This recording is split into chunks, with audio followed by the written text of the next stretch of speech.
할렐루야.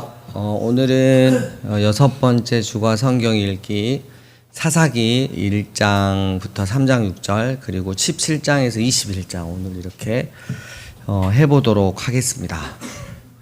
드디어 여호수아가 첫 번째 죽었습니다. 그래서 그 시대를 구분하는 것 중에 하나가 위대한 인물이 죽었을 때 나타나고 죽었을 때 시대가 딱딱 구분되시잖아요. 그 약속의 땅 가나안 땅을 계속해서 점령해 가라고 했고 점령해 가고 있는데 이 현실이 보이기 시작했어요. 그래서 어디 가니까 철병거가 있고 어디 가니까 와, 그 사람들 체격하고 아주 그냥 그 전투할 맛이 안 나고, 그 다음에 또 어디를 가니까 성을 산 꼭대기에다 지어가지고 도무지 우리가 어떻게 점령할 수 없는 그런 난공불락의 성인 것 같고, 그래서 현실을 자꾸 보고 현실을 자꾸 묵상하다 보니까 여호와 하나님에 대한 믿음이 약해지고, 그렇다 보니까 타협하게 되고, 그렇게 되다 보니까 쫓아나지 못하고, 그 다음에 그 단 자손은 오히려 쫓아내지 못할 뿐만 아니라 산지로 몰아넣음을 당하는 그런 망신까지 이렇게 당하게 됩니다. 그래서 2장에 보면 여호와의 사자가 나타나서 이렇게 말씀을 하죠. 내 약속은 변함이 없다. 약속의 땅을 너희가 야고보 성을 점령할 때처럼 믿음으로 점령하면 된다. 내 약속은 변함이 없다. 근데 너희들은 왜 내가 멸하라고 하는 그 민족들과 타협하고 동거하느냐? 너희 잘 기억해라. 내 약속은 변함이 없는데 너희가 내 약속을 무시하고 내 약속을 어기고 그들과 함께 섞여서 살겠다면 사는데 정녕 너희 옆구리에 가시 같은 존재가 될 것이다 라고 이야기를 딱 합니다.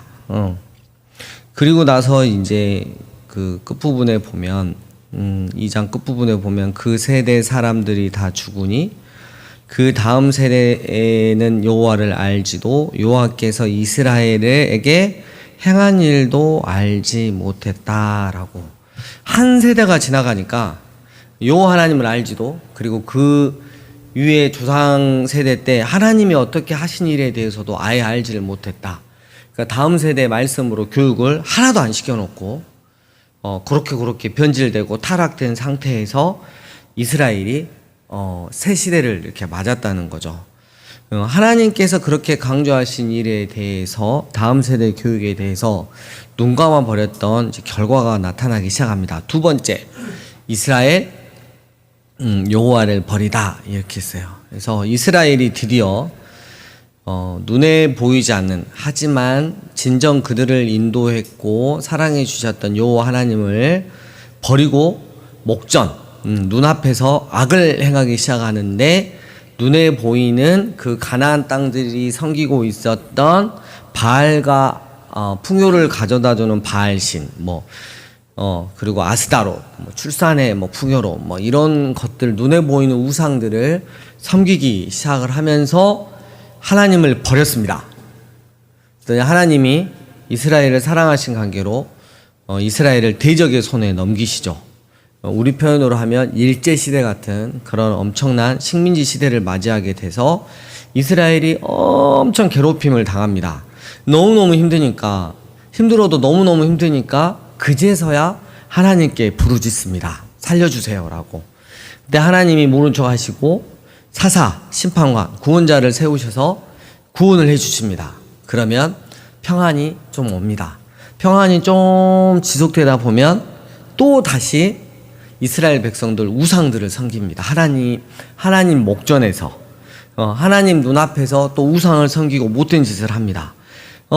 그래서 요 하나님이 또 버리세요. 대적산에 넘겨. 이스라엘이 또 너무 괴로워. 힘들어서 하나님한테 또 의지해. 하나님께 간구하면 또 사사를 세우시고, 이런 일들이 계속해서 반복되는 그 구조가 바로 이 사사기 구조가 되는데, 이런 무한 반복되는 구조 속에서 우리에게 그러면 이 지긋지긋한 운명을 끝낼 지긋지긋한 이런 악순환을 끊어낼 진정한 사사는 우리에게 반드시 필요하겠다라는 질문을 이렇게 딱 던져주는 거죠. 자, 그렇다면 이제 세 번째, 그러면 이 당시에 이 불과 한 세대가 지났는데, 우리 한국교도 마찬가지죠. 7, 80년대 막 이렇게 한 세대 지났는데 어떻게 됐느냐. 근데 요거를 이제 현장 르포식으로 이렇게 보면 두 군데를 이렇게 찾아가 봤어요. 17장부터 21장이 이렇게 나오는데, 첫 번째가 그 에브라임 산지에 미가라고 하는 자가 있었죠. 그리고 한 제사장이 나오는데, 이 미가가 엄마 돈 1100개, 그러니까 은 1100세계, 그러니까 우리 표현으로 하면 그냥 편하게 엄마 돈을 좀 훔쳤어요. 근데 엄마가 이 돈을 이제 아들이 훔쳐간지는 모르고 이 돈을 훔쳐간 놈에게 저주를 내려주소서 하고 날마다 저주 기도를 하니까 마음이 괴로운 거야. 그래서 미가가 어머니 여기 있습니다 하고 드렸어. 근데 엄마가 너무 좋아서 내 아들을 위해 신상을 만들기 위해 내 손에서 이 은을 여호와께 거룩히 드리노라 이랬어요. 여러분, 하나님을 섬기는데 하나님이 가장 싫어하시는 방법으로 섬긴다. 이 정말 말이 안 되죠. 근데 이 당시는 불과 한 세대가 지났는데 이게 당연한 거야. 우상을 만들기 위해서 이 은을 여호와 하나님께 거룩히 드리다. 이렇게 이야기하는 세대가 됐어요. 아무렇지도 않아요. 그래서 6절에 보면, 17장 6절에 보면, 그때는 이스라엘이 왕이 없었으므로 사람마다 자기 소견에 오른 대로 행하였더라 이랬어요. 이스라엘에 왕이 없는 게 아니죠. 눈에 안 보이니까 이스라엘이 하나님이라는 왕을 치워버렸죠. 무시를 한 거죠. 그리고 자기 마음대로 행하는 게 지금 이런 모습입니다. 한편 베들레헴 출신 레위인이 한 명이 있었는데, 이게 이제 그 쉽게 말하면 생활이 해결이 안 되니까 여기저기 또돌이 생활을 하는데, 우연찮게 미가의 집에 들어갔는데 자기가 이제 레위인인 걸 알고 미가가 계약을 하죠. 1년 연봉이랑 좀 책정을 해가지고 너 우리 집안의 제사장을 해라. 근데 일단 돈을 준다니까 숙식을 제공한다니까 오케이 사인을 합니다. 그 후에 단 지파가 아까 단 지파가 여러분 기억나신가요? 몰아넣어짐을 당했다고. 그래서 새로운 땅을 이제 찾아서 이렇게 정탐하는데 단지파 사람들이 정탐하다가 이 미가의 집에 머물렀어요. 그래가지고 우연찮게 거기 있는 한 제사장한테 가는 게 어떻게 했느냐, 그러니까 갔다 오세요. 막 평안할 겁니다.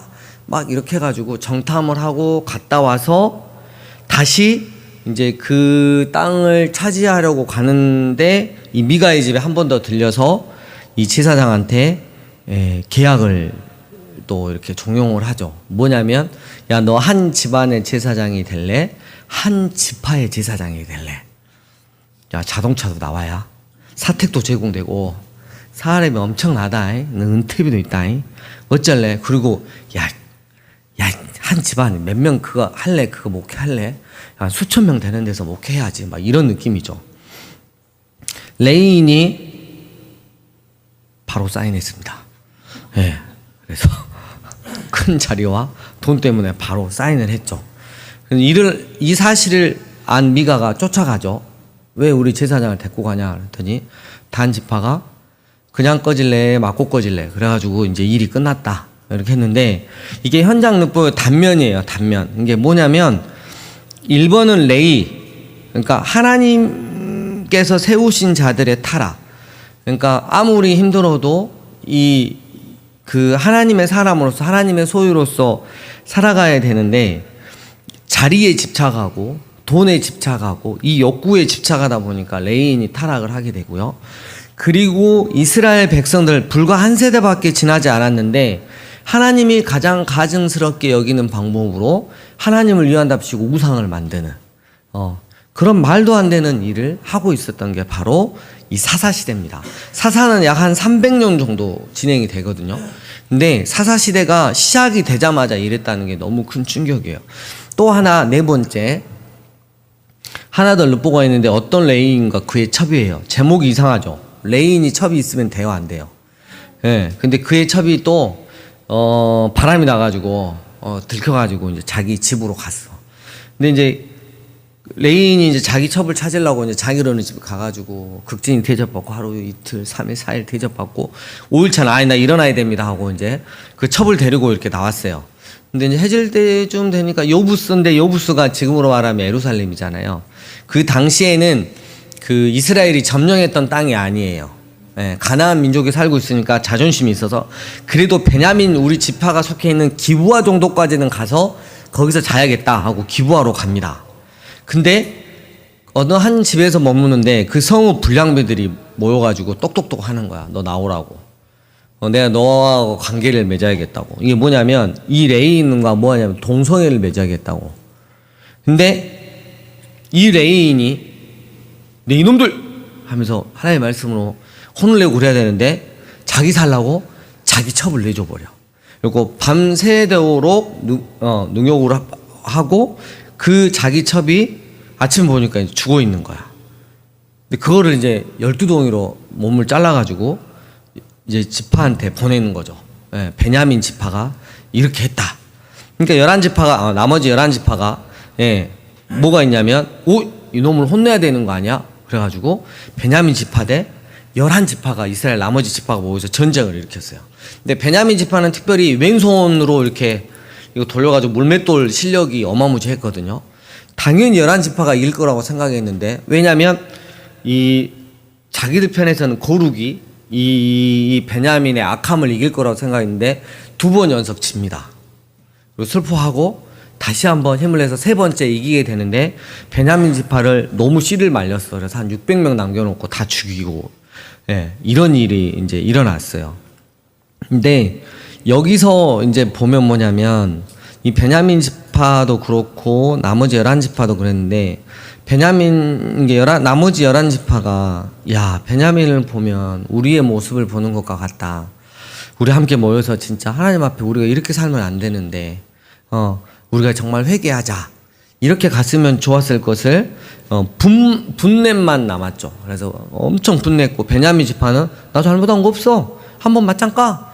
이런 식으로 서로 극한 상황으로 갔다는 거. 남은 게 이게 이 베냐민 지파나 나머지 11지파가 남아 있었던 게 뭐냐면 서로 악만 남아 있었다는 게 너무 슬펐고요.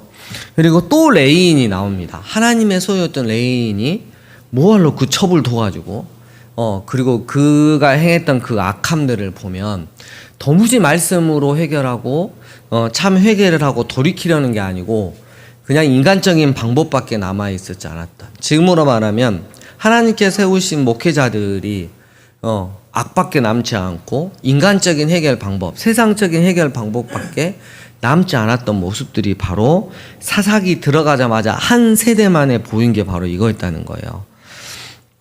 그래서 보면 여호와 하나님은 온 세상의 참 하나님이신데 이스라엘의 하나님이신데 이 하나님을 눈에 보이지 않는다고 없는 하나님 취급하며 자기 소견에 오른 대로 자기 뜻대로 살아간다면 여러분 내 삶은 바로 내 삶의 현장이 바로 지옥이 된다는 거 우리가 기억했으면 좋겠고 오늘 말씀 사사기 1장 1절부터 3장 6절 그리고 17장에서 21장 이번 주 읽으시면서 다음 세대 교육에 대해서 한 번 더 이렇게 기도하시면서 읽었으면 좋겠고 이게 정말 사명을 다해서 해야 되는 거구나라는 것들을 좀 깨달았으면 좋겠고 2번째로 하나님을 믿을 때 말씀대로 믿어야 되는데 내 마음대로 하나님을 믿으면 절대 안 된다는 것과 그리고 저도 특별히 또 목사님을 위해서 이런 이상한 그 레인과 같은 자 되지 않도록 여러분 또 기도해 주시길 바랍니다.